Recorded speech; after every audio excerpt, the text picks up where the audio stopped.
जय Hind. Basic electronics के आज इस वीडियो में हम कुछ इम्पॉर्टेंट बेसिक टर्म पढ़ेंगे। डायोड रेक्टिफायर पढ़ने से पहले हम कुछ आपको इम्पॉर्टेंट बेसिक टर्म को डिस्कस करने वाले हैं।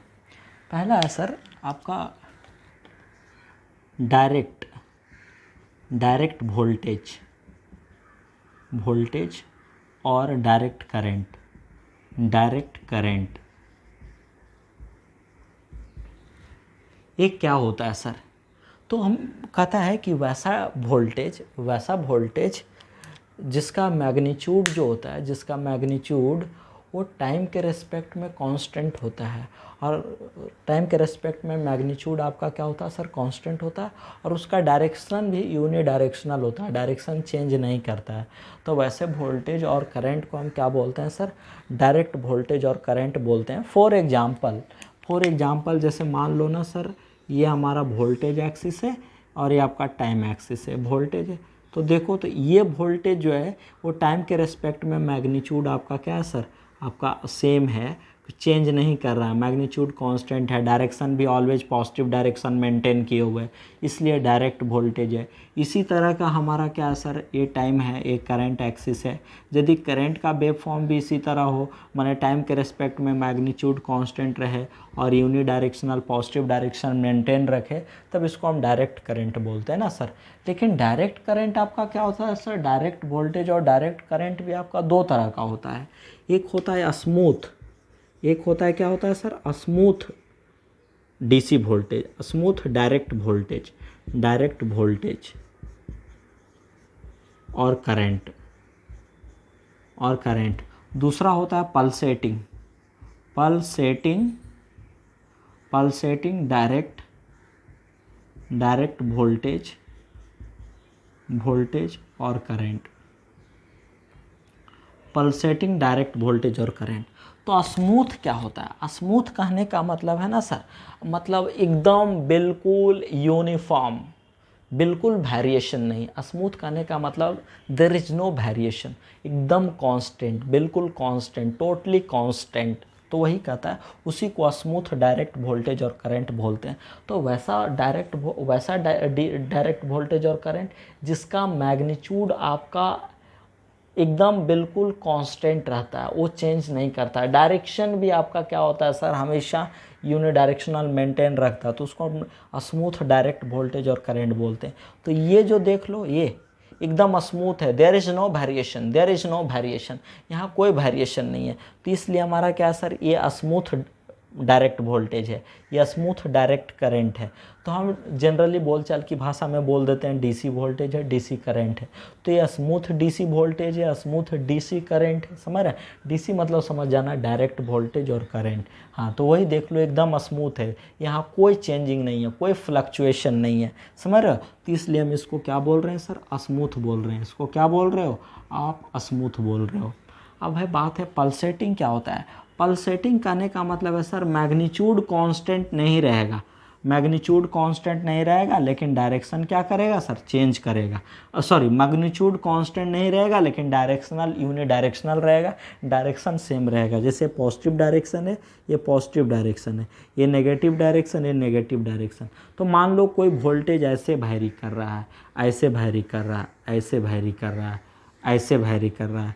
कोई वोल्टेज ऐसे वैरी कर रहा है, ऐसे वैरी कर रहा है, ऐसे वैरी कर रहा है, ऐसे। तो देखो, यहाँ वोल्टेज का मैग्नीट्यूड आपका चेंज कर रहा है, लगातार चेंज कर रहा है। ये लगातार यहाँ फिर जीरो हो गया, फिर यहाँ से चेंज करना शुरू हुआ, फिर यहाँ जीरो हो गया, फिर इसी तरह चलेगा। तो देखो, तो मैग्नीट्यूड तो लगातार चेंज कर रहा है, लेकिन डायरेक्शन हमेशा पॉजिटिव डायरेक्शन में फ्लो हो रहा है। हमेशा क्या है? पॉजिटिव डायरेक्शन में फ्लो हो रहा है।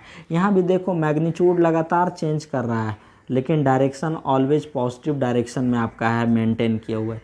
इसलिए इस तरह के डायरेक्ट वोल्टेज और करंट को हम पल्सेटिंग डायरेक्ट वोल्टेज और करंट बोलते हैं। माने इस तरह के वैल्यू को क्या बोलते हैं सर? पल्सेटिंग वैल्यू बोलते हैं। इसको पल्सेटिंग डीसी बोलते हैं। क्या बोलते हैं?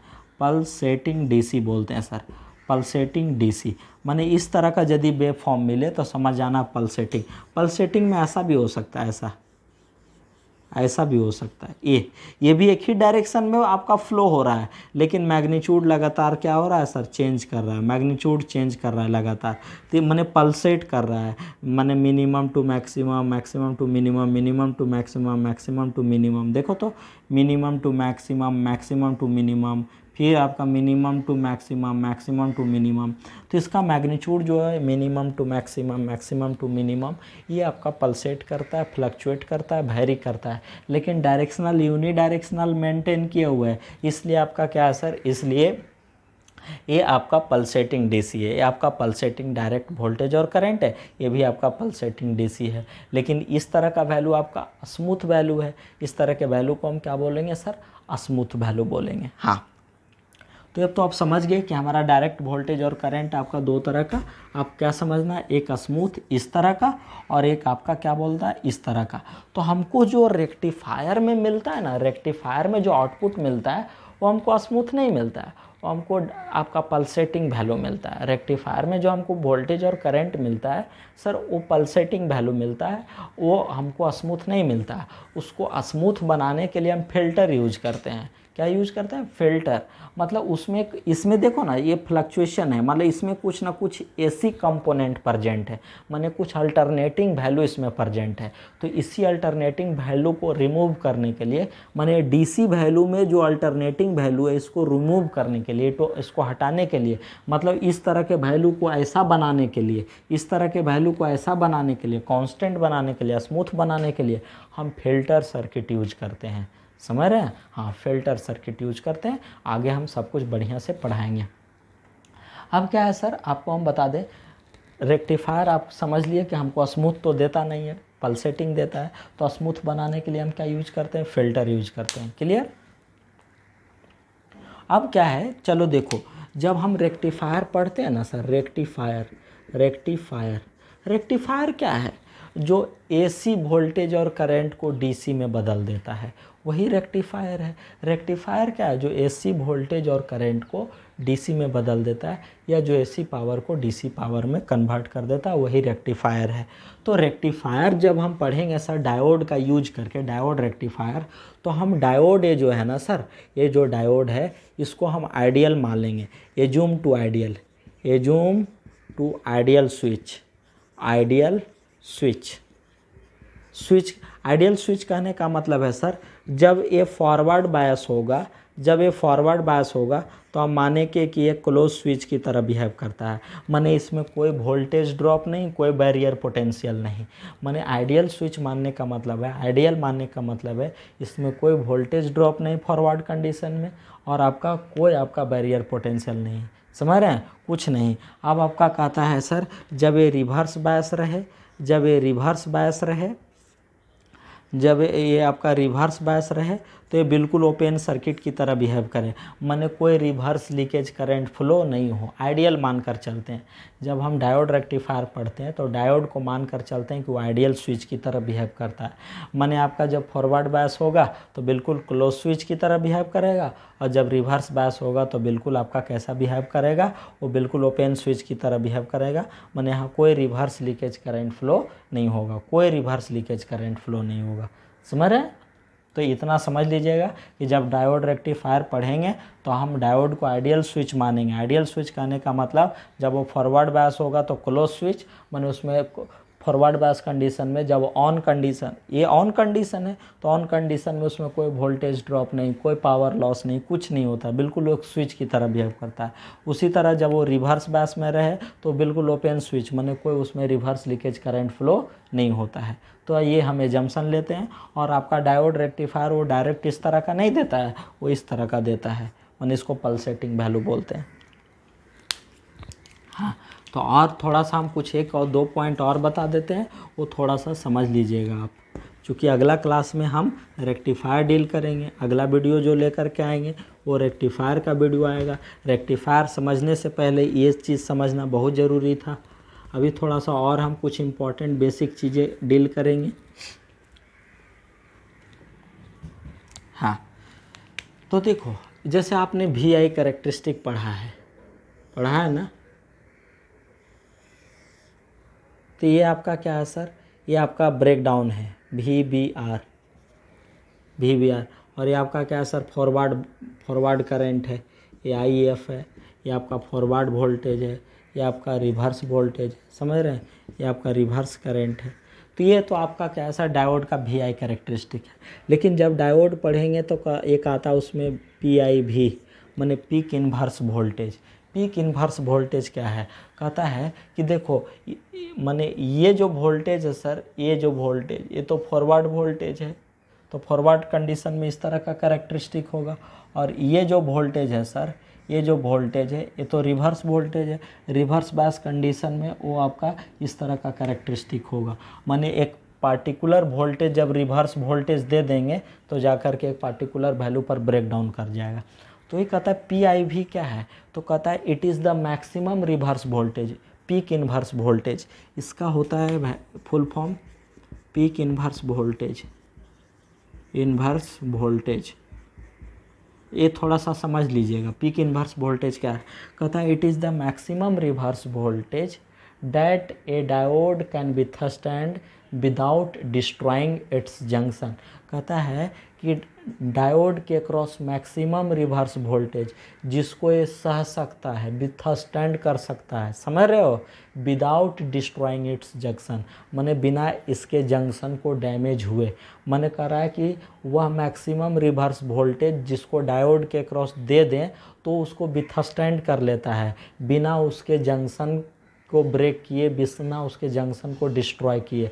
तो ये वही आपका है पीक इन्वर्स वोल्टेज। माने मैक्सिमम रिवर्स वोल्टेज है, ये क्या है सर, मैक्सिमम रिवर्स वोल्टेज जिसको डायोड के क्रॉस दे देने पर वो क्या कर लेता है, विथस्टैंड कर लेता है, समझ रहे हैं, और बिना डिस्ट्रॉय किए, माने बिना आपका डिस्ट्रॉय किए जंक्शन। चूँकि इसके बाद तो आपका हैवी करंट फ्लो होगा, तो यहाँ पर इस वोल्टेज पर आपका क्या है सर, आपका डायोड डिस्ट्रॉय ना कर जाएगा, जंक्शन उसका डिस्ट्रॉय कर जाएगा, जल जाएगा डायोड, क्योंकि इस वोल्टेज पर ब्रेक डाउन आकर होता है। ब्रेक डाउन के बाद हैवी करंट तो आपका डायोड क्या हो जाएगा, बर्न कर जाएगा।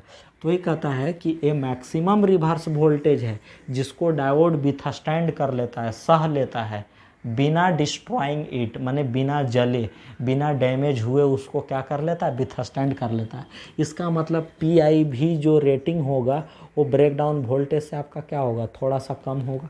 ब्रेक डाउन वोल्टेज से आपका क्या होगा, थोड़ा सा, माने मान लो कि आपका क्या है सर, मान लो कि इस वोल्टेज पर ब्रेक डाउन होकर होता है, तो इस वोल्टेज पर तो ब्रेक डाउन नहीं होगा, माने ये जो वोल्टेज है डायोड विथस्टैंड कर लेगा, तो यही वैल्यू आपका क्या हो जाएगा, PIV वैल्यू होगा, माने पीक इन्वर्स वोल्टेज। माने इतना मैक्सिमम वोल्टेज को, इतना मैक्सिमम रिवर्स वोल्टेज को डायोड विथस्टैंड कर ले रहा है, सह ले रहा है, बिना बर्बाद हुए, बिना डिस्ट्रॉय हुए, बिना डैमेज हुए उसको क्या कर ले रहा है, सह ले रहा है, विथस्टैंड कर ले रहा है। तो उसी को हम क्या बोलते हैं, पीक इन्वर्स वोल्टेज। और हमारा क्या सर, और भी मैं नोट वैल्यू बता दूं कि डायोड में जो फॉरवर्ड करंट होता है वो मिली एम्पियर के ऑर्डर का होता है। माने फॉरवर्ड करंट जो वैल्यू होता है वो मिली एम्पियर में होता है, और जो रिवर्स करंट का वैल्यू होता है वो माइक्रो एम्पियर और नैनो एम्पियर में होता है। हाँ, याद रखिएगा कि जो फॉरवर्ड करंट का वैल्यू होता है डायोड में वो मिली में होता है, और रिवर्स करंट का वैल्यू आपका माइक्रो और नैनो में होता है, समझ रहे हैं। हाँ, माइक्रो और नैनो में होता है, माइक्रो एम्पियर और नैनो एम्पियर में होता है। जनरली आपको बुक में माइक्रो एम्पियर दिख जाएगा, समझ रहे हैं। तो याद रखिएगा कि फॉरवर्ड करंट का जो वैल्यू है वो मिली एम्पियर में होता है फॉरवर्ड करंट, और आपका रिवर्स करंट का वैल्यू माइक्रो एम्पियर और नैनो एम्पियर। जनरली बुक में आपको क्या देगा, माइक्रो एम्पियर। तो आज इतना उम्मीद करता हूँ कि आपको काफ़ी हेल्पफुल होगा। चूँकि अगले वीडियो में हम रेक्टिफायर से पहले एक और छोटा सा टॉपिक ले आएंगे, कुछ पीरियोडिक फंक्शन के एवरेज वैल्यू और RMS वैल्यू लेकर के आएंगे, उसको हम थोड़ा सा डिस्कस करेंगे। आज फिलहाल इतना ही, धन्यवाद।